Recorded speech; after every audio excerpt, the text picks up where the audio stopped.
If the only tool you have is a hammer, you tend to see every problem as a nail. Abraham Maslow. What Maslow meant by the hammer is the power of education. Education has the power to solve most problems in the world today. Part of our duty towards our society is increasing the sharing of knowledge that we have learned, experienced, or collected. Aspire is a new dialogue program that invites guests from various educational backgrounds who kindly share their stories and advice to help our new generations to live a good life. Education is for improving the lives of others and for leaving your community and world better than you found it. Marion Wright Edelman. It is highly appreciated that we have speakers who want to increase the knowledge of parents in order to ensure that our kids grow up in a safe environment. As well as educating youth, increasing the knowledge of parents is one of the best ways to ensure that our kids grow up in a safe environment. This program discusses issues that are important for people in various fields of interest. Aspire is presented by doctoral student Mahdi Al'aklupi.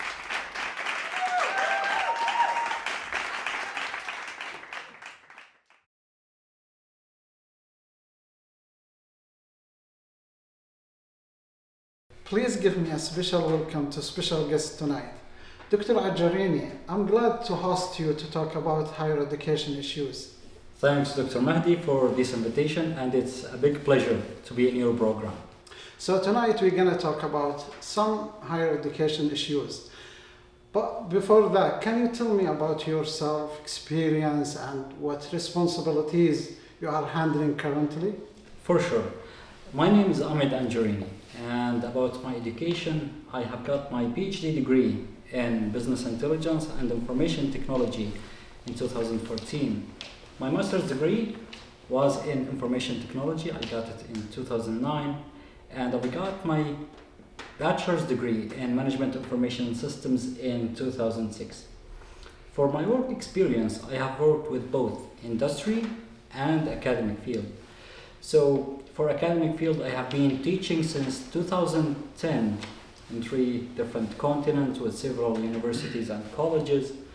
I have taught several topics and courses such as database design, business intelligence, artificial intelligence, data mining, decision support systems, operations management, and other subjects as well. For my work with industry, I have held some positions like data mining specialist with some DNA computing project in Asia. Wow. I was a business reporting officer with some multinational companies. I have held some managerial positions as well in HR and in top management in some organizations. At the same time, I have done several research in business intelligence and information technology in general. And since 2015 till now, I conduct and provide special trainings for governments and organizations to help them operating their business intelligence systems, designing these systems for them, and even building it for them as well. Currently, I'm a professor with some universities here in Canada.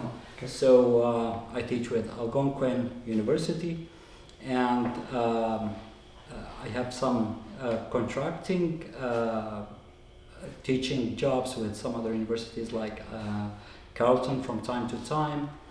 At the same time, I'm the director for Technology, which I'm the founder for.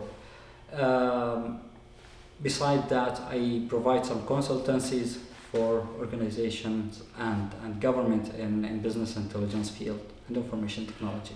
Let's start with the learning environment in universities. Every single day, the world has new technologies, software, and improvement. Do you think that educational systems are able to align with the fast improvements that we are seeing every day? Not really. Unfortunately, from my humble point of view, I think the educational systems are quite far from the current situation in industry. I feel there is some gap between the educational systems, especially when we talk about the higher education systems, and the industry. I even feel there is no match between the improvements in the educational systems that are aligned with the improvements that we witness every day in the technology field. So based on your teaching experience in different countries and from a professor perspective, what do you think the major limitations that we are facing in higher education systems?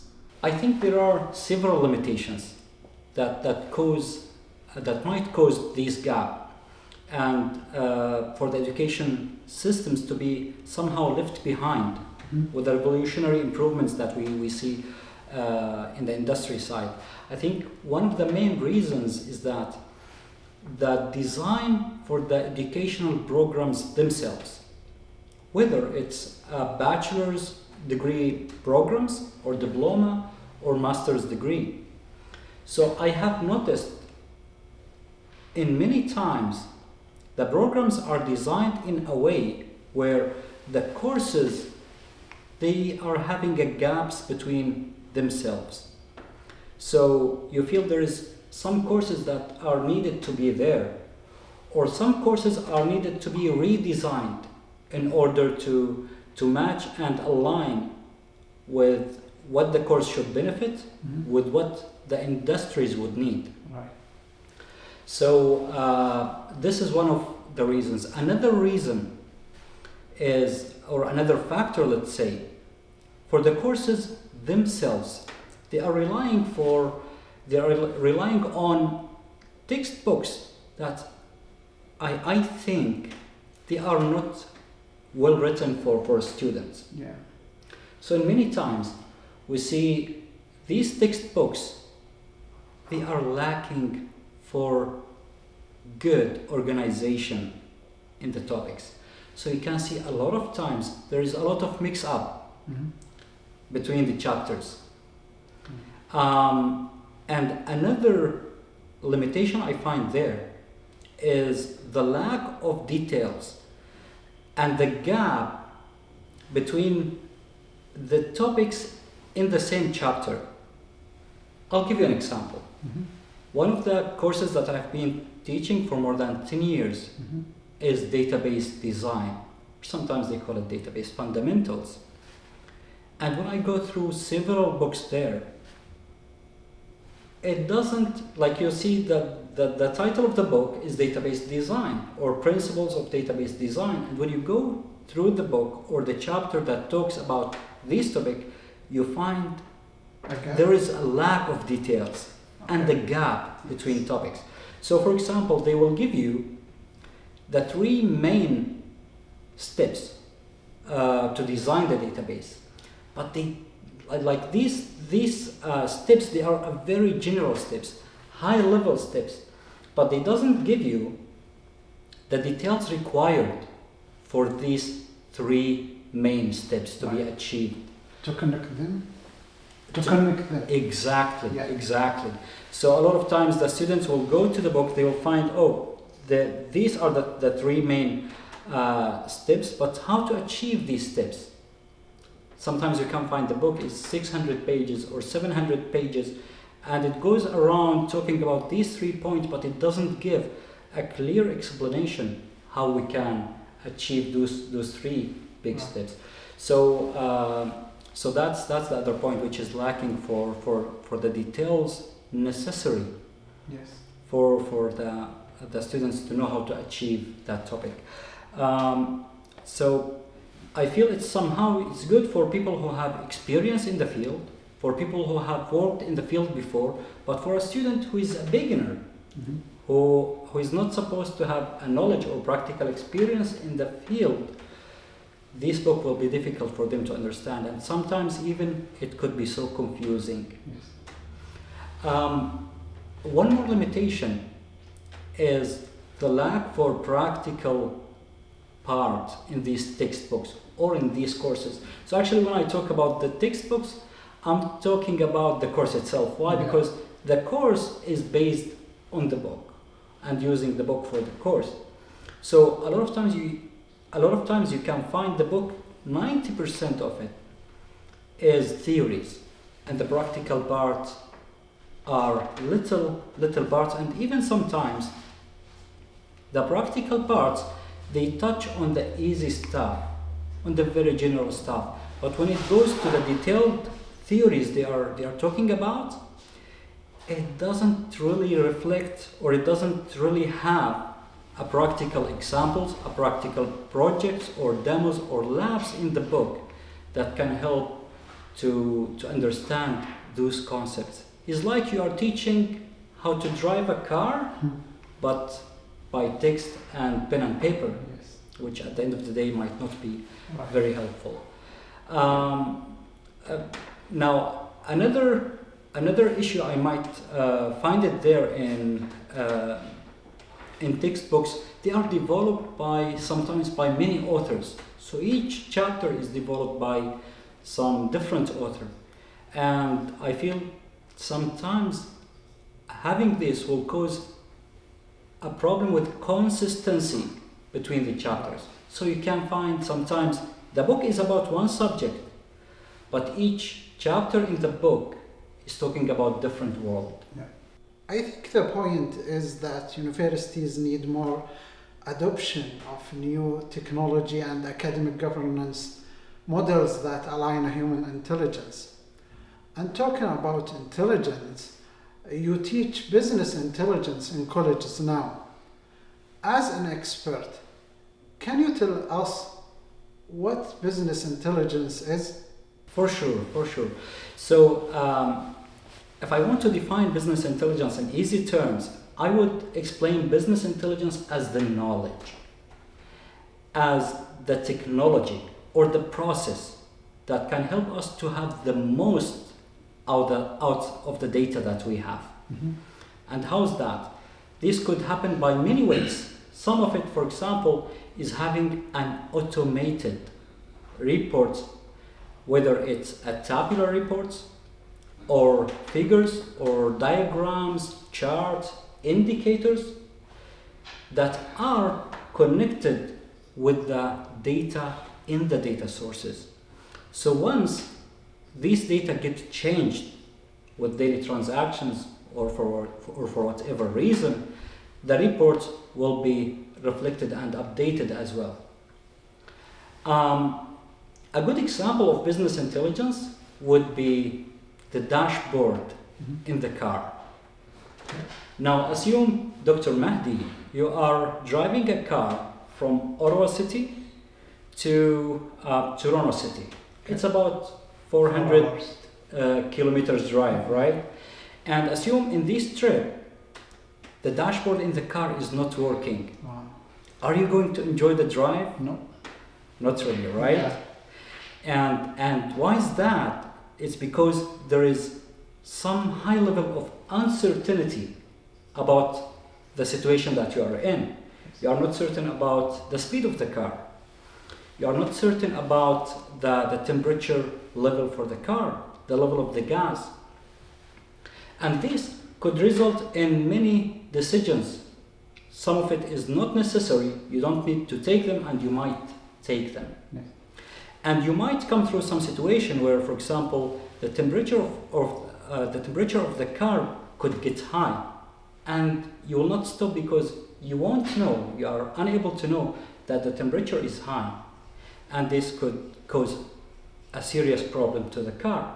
So from this example, we could see how the lack of information could lead us to some not necessary decisions that we might take them, and some very necessary decisions that we might not be able to take them because of the lack of information. Right.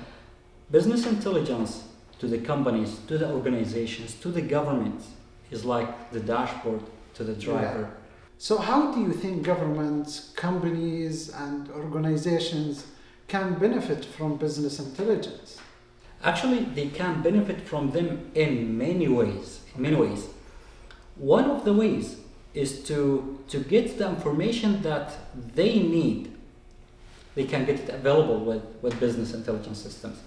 Nowadays, regardless what organizations they use for their information systems or computing systems, whether it's Microsoft or Oracle or SAP, those systems usually it comes with they come with reports that are designed general for organizations, but not particular for each organization. So organizations with business intelligence, they can get the reports or the information that's not really there in the information system they use. And again, why is that? Because the reports that we find in information systems, many times they are general, and each company or organization or government, they handle things differently.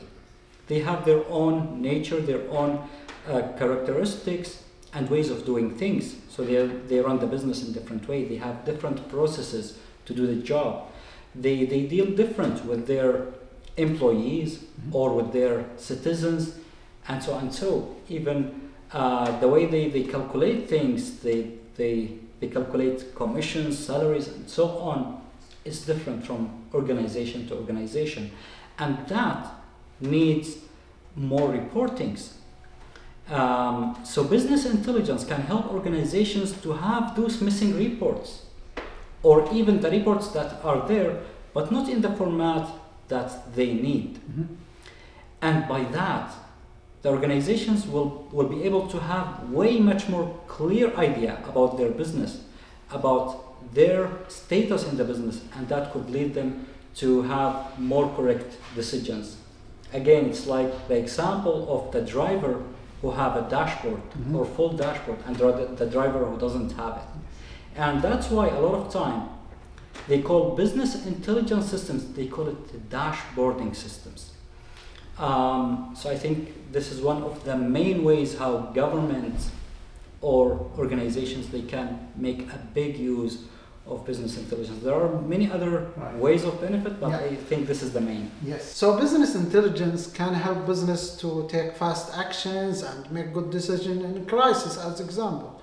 What kind of data is important for BI software? Great question. First, thanks, Dr. Mahdi, for the way that you put that question. And you mentioned that important part actually about business intelligence. So one of the greatest advantages and characteristics of business intelligence systems is that they help to take decisions when changes happens externally or internally. So with business intelligence systems, it helps us to see things in much more clear way, which can help us to take more wise decisions and informed decisions. So now when we come to the data, what kind of data it's important to have in business intelligence systems, that depends on what do we need to have out of the system, what kind of information we need to have out of the system. So for example, when we look to huge companies in the world like Amazon or Alibaba or these e-commerce organizations that do transactions of millions of dollars every day. So when we look at them, we can see they try to gather data about purchases, category of products, even the detailed types of products, locations, demographic information, and that could help them a lot to do analytics on that, and then can help them in many things. One of them is resuggesting products and services to people, and that itself have maximized the sales of those companies many times. When we come to government or let's say health sector, again it depends on what's the something that they see is important for them. So for government, they might look for plans to improve society or to improve the education of the country, or to improve the economy, or to study people's behavior, how they spend their money, how they have the action when they want to have a good time in a tourism for the country, let's say. So each goal or each important thing needs its data to be gathered, and that's why a lot of time when we build business intelligence systems for companies or design business intelligence systems for companies, we tell them what are the important things for you, what are your vision, what are your mission in the company, what are the things that you want to achieve,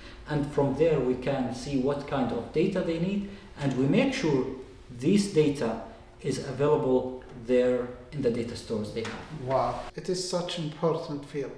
But how do you think the students or people in governments or organization can learn this field?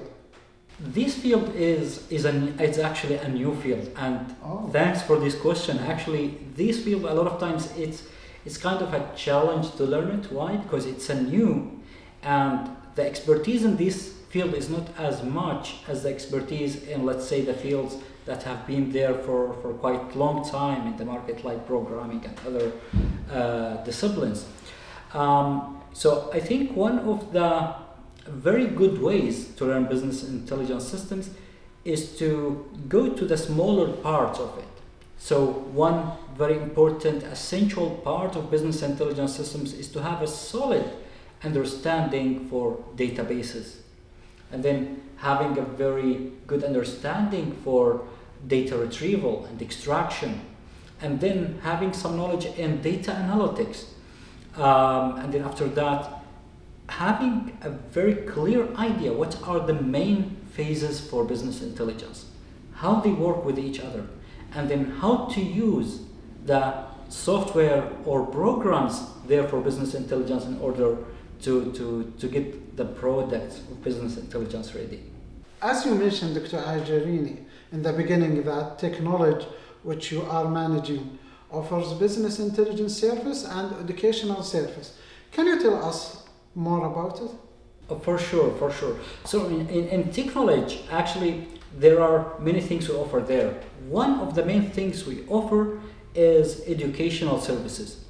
So we have an educational programs for business intelligence, but the good thing about it, it's designed to help people who have no any background, no any experience in technology.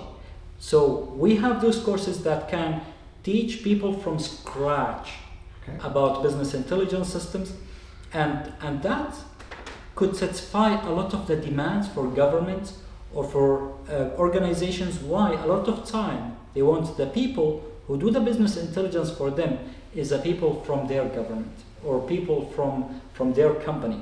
So in our education system, we can take them from zero even if they don't have any technical background.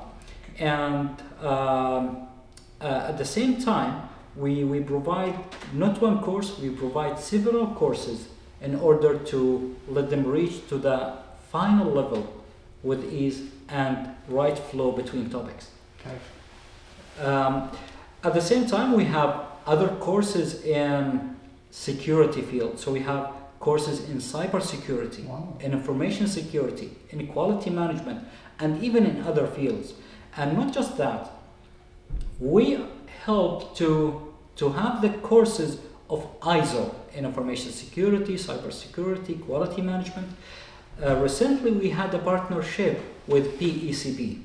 PECB is one of the certification bodies in the world to give a certification for information security, cybersecurity, quality management, and many other fields.